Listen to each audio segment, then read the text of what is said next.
The biggest problem, man, I think happened to man was the use of antibiotics. That started this accelerating the suppression of man's lymph system, especially the sulfur drugs. This is another crime that we've used. We're trying to kill the messenger. There's times where bacteria is having a heyday, absolutely. But in reality, it's all about the culturing medium, not about the bacterium. No one would go to a septic tank and kill the bacteria in their septic tank because their septic tank was backing up and sewage was overflowing in their house. And that's basically what most people are experiencing, pain and swelling and tumors and boils and cysts. They're experiencing the sewage backing up in the house. Well, you got to expect bacterial action to happen. That's essential to happen in the body when that is. That's what bacteria's job is sewage, breaks down sewage. So you don't kill the messenger for the sake of killing. I bet you if you look back from the advent of antibiotics, the death rate is probably well in the tens of millions of people have died from the use of antibiotics. We think that's good? My problem at the moment involves my right ear. I am generally healthy, except a couple of months ago I got sick with flu, and my ear filled up with fluid and pressure. Well, see, that's that lymph, and that's why we want to get that kidney on that side. That's going to be, what side is that? Your right ear. That's going to be your right kidney. It's going to be the weakest there. I was deaf in that ear for over a week. I went to my GP, and she prescribed antibiotics. See, and that's the thing. So the problem with antibiotics is, unfortunately, they suppress the lymph system, so that shuts down your symptoms, and you think, oh, well, that was good. Now we can blame the bacterium for this. And bacterium is not medical terminology. Bacteria is a natural-appearing single-celled organism that sucks up sewage. So I don't know what to say about that. But I can tell you, your lymph system's backed up really bad. Now with the antibiotics, you still have to, you got the problem, but maybe even worse, because now they suppressed your lymph system's ability to drain itself, and you're killing the bacteria. And remember, your lymph nodes are supposed to be full of bacteria, and when medical doctors kill bacteria in lymph nodes, that's borderline criminal in a way, because I'm going to tell you, you kill the bacteria in the human body, you're going to put them to death. The cancers are going to roar on you. They're going to put them to death because you have to have bacterial action. I don't know what you guys are thinking. You got to have bacterial action in the body. Remember, we do probiotics. You do antibiotics. My ear infection eventually healed. You know what? I would say that you suppress that with the antibiotics, and you really need to revisit a detoxing. Really dig in, sweetheart, and get your body cleaned up. Let me see here. Okay, so we started out with bronchitis, then it went to laryngitis. Remember, every time you suppress with antibiotics, the next experience is deeper. Simple cold and flu, sinus congestion, goes into bronchitis, goes into pneumonia, doesn't go in. It's just, when you suppress congestion, remember you're constantly creating congestion. And especially if you're eating the same way that's creating the congestion, like with the dairies and the things like that. So everything is going to get worse and worse and worse and worse, and it does. Now, someone asked me about, would you expand on your opinions about probiotics? No, don't lock them. You don't have to seat bacteria. Bacteria seats in the body per food you eat. You can't keep microbes out of you. I've been a builder for years and building new homes with new septic tanks, and you don't have to worry about seating bacterium, not at all. And I find that some of the probiotic formulas just causes nothing but gastric distress. So really, these things are supplements you buy, and okay if you want to. Personally, don't recommend them, don't use them in my practice, and never have a problem getting people well in Wellville. Dynamically healthy in Wellville, matter of fact. One guy came in, he was a paraplegic, and his wife called and said, well, my husband threw 4 blood clots and had a heart attack. What'd you do to him? Well, I'm thinking, well, God, what did I do? You know, it's like it because I know herbs don't do that. I know raw foods dissolve blood clots and everything else. So I said, we actually do a cationic environment where allopathy creates an anionic environment on top of an already anionic environment. So I said, you know, so I went down, visited him in ICU and everything, and I told him, come in, we'll talk about it. I don't know. So we came in, I was saying, you know, this, for some reason I just said, this sounds like something an antibiotic would do. Sure enough, he kind of looked at his wife like, what in the hell did you do to me? Well, he got a little UTI during the detox, which is common, especially with quads in Paris, so he ran to the medical instead of coming in here, and he gave him Cipro. That pharmaceutical company that makes Cipro, why isn't the FDA putting them up on the chopping block and making somebody go to prison? Because it's been killing people for years, and they know it. They know Cipro kills people. It's in the PDR.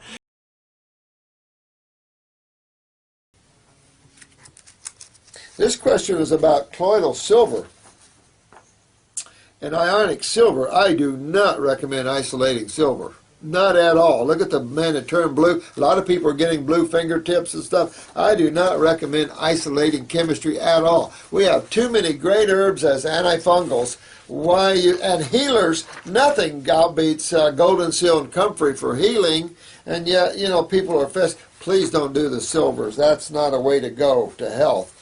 Russell, you know, that's not a way to go. A lot of claims made about a lot of things, but you're playing with chemistry, and I personally never recommend isolating chemistry and playing that game.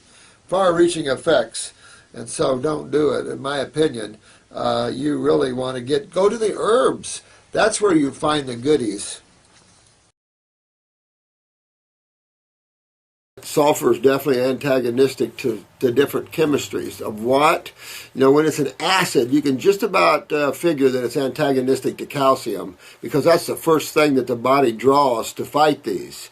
So it's possible that with a built-up sulfur in the gut from long-term antibiotic use, that you could lose connective tissue function in the wall of the bowel. Hard to say. One thing we know about sulfur, it's an irritant, it's inflammatory, it causes acid reflux that you can't get rid of unless you get rid of the sulfur.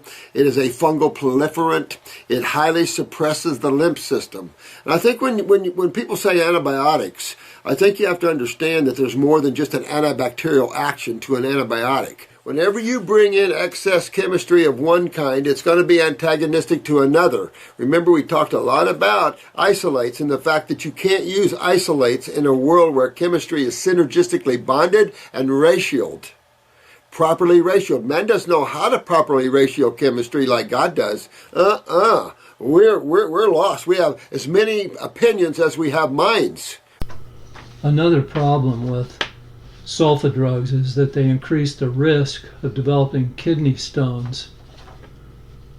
In this study, scientists analyzed the health records of 13 million adults and children in the United Kingdom who saw their doctor between 1994 and 2015. The data included the treatment history of 26,000 individuals with kidney stones, which the team compared with the health records of almost 260,000 people who had not developed kidney stones, the controls. The analysis found that several types of oral antibiotic, more specifically sulfas, cephalosporins, fluoroquinolones, nitrofurantoin, and broad-spectrum penicillins, were linked with an increased risk of kidney stones. Even after controlling for factors such as age, race, sex, urinary tract infection, and other medications and other medical conditions, the increased risk remained significant.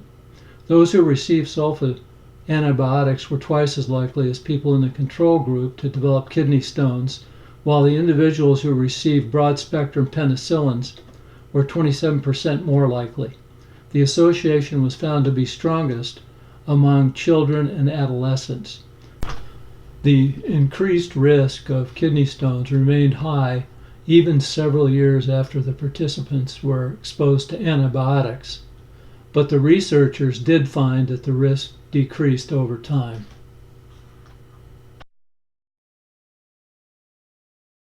Someone also called me and asked me about MRSA. Now, MRSA Yeah, you know, when you play with antibiotics, you get bacteria that starts to do like this to you. So this is ladies worried about MRSA and whether our parasite in will deal with MRSA. Absolutely deal with MRSA. Matter of fact, parasites like bacterium do not get this anti-herbal parasitic intolerance that I've seen. So you should do well with MRSA. We've had many cases of MRSA, very common in nursing homes and everywhere else, and she's worried about it. And it's like, no, detoxify your body. Remember, this is about culturing mediums and clean the culturing medium out. You know, you can't just think of parasitic, you have to think of culturing medium. Why do I have a growth factor? The same with this poor girl that's losing half her body with this flesh-eating bacteria.